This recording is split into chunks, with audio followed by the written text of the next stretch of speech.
I'm James. We're in the NetNewsLedger studio. I'm here with Al Coutts, who is the CEO and president of Noront Resources.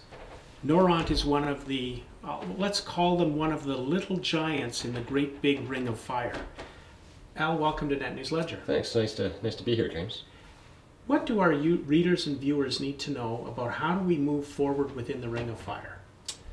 Yeah, that's a good question. It's a very timely question. It's on a lot of people's minds right now. Listen, one of the things to understand, first of all, is why things aren't moving forward. And it's a bit of a complex situation. And what we find ourselves is there's a couple of things happening. Number one, there's a regional framework agreement getting negotiated between Mattawa and the provincial government. And that framework agreement is basically redefining how these groups will work together in the areas of infrastructure, health, environment, revenue sharing for the next 50 years in the province. And this is a great initiative. Bob Ray is representing Mattawa at the table. Frank Iacobucci is representing the province. But these are complex arrangements and negotiations, and they take a considerable amount of time. And right now, what Noront is trying to do, Noront is trying to advance its project and kind of seize on the momentum and the investor interest before it disappears. And we're trying to advance our project, but it's getting stalled because this regional framework is taking a long time, and the province has been reluctant to permit a new operation while this overarching discussion is going on. So what we kind of need is for the province to say, let's get going and let you get working on the project while we're negotiating the big deal. And that's exactly what we're talking about right now, James. So Noront is having discussions with the province and with the Mattawa First Nations, particularly Nishnawbe, Webequie, and Martin Falls, which have the traditional land use in the area. We're talking to them about a concept whereby we can continue negotiating the overarching framework agreement, but at the same time move forward with the permitting of the Eagle's Nest nickel mine, doing that in the spirit of this overarching framework. We're promoting our project as a test case almost. Okay. To do this type of project and permitting, and getting the right kind of involvement from the First Nations from a point of view of their environmental input into the project, having some say into where and how the regional infrastructure gets built.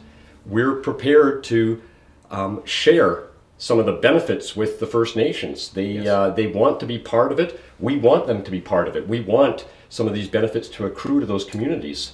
So again, we're prepared to advance this project in the spirit of the regional framework, but we don't think you have to wait until one's completed in order to advance the other one. Well, one of the realities in mining is that there's always something big coming. And if you don't get on that wave and get it moving in a hurry, the next wave could come in and the ring of fire excitement could be doused by that wave. And so Ontario needs to move quickly. We've seen one major player, take off from the area essentially. Yes. And we don't want to see that happen again. And you're absolutely right. There could be another discovery, and it's not necessarily in Ontario or Canada that will seize the attention of the markets and the mining companies. And it's very likely that investment will go there, where you could advance a project compared to here, where we're having trouble getting this going. Right. So the long-term goal, and then something that's happened a lot from all the sources we talk to in the north. Communities are impressed and pleased with what Noront's doing to listen and to work with them. What have you found working with the communities in the north that is exciting to share with our viewers? Yeah, we've spent about 5 years with the Mattawa communities and a few of the other surrounding communities like Mishkegaugaming and Attawapiskat and so forth. And when we start talking about our project, what we find is that there's a lot of people that really want to see some development. They want to see these economic opportunities. They want to get learning and skills and training and jobs. So there's a lot of support. But there's also caution out there, James. The communities are worried about how these projects will get developed and what the consequences will be. And so we spend a lot of time listening to their concerns, and a lot of those concerns are around water and tailings and residue and so forth. So what we've tried to do over the past few years is understand those concerns and actually redesign our project to try as much as possible to accommodate those concerns in our project design. And that seems to be echoing. You know, the thing in the mining communities is a lot of stuff that the mining companies do never make the media. You know, working with the communities, and that's kind of how you build that trust to a degree. And you know, from us in the media, we go, "Wow, what's going on? Is there a story there?" But you know, the story in the north for Ontario is really moving quicker on the government side to let mining happen. Yeah, I think it is, and I think, you know, at some point in time you have to look at who the proponents of these projects are and what their track record is, and let that speak for themselves. I mean, we're not asking to bypass any process. We're not asking for any favors. We're just asking for the regulatory permitting process to begin. Yes. That's all we want. And we're prepared to stand by the work we've done and the relationships we've built. We just want to get started. Yeah. Like many times, we all want to get things rolling. Do you think that the process can move faster and still be successful? It's going to take some time, but you know, we like to think that we've already put in several years of effort into this. It's not the first time these communities are hearing about this project. It's not the first time we will have gone into these communities. We have spent, you know, many hours in the communities over the past 5 years, open houses, communications, town halls, and we intend to keep doing that.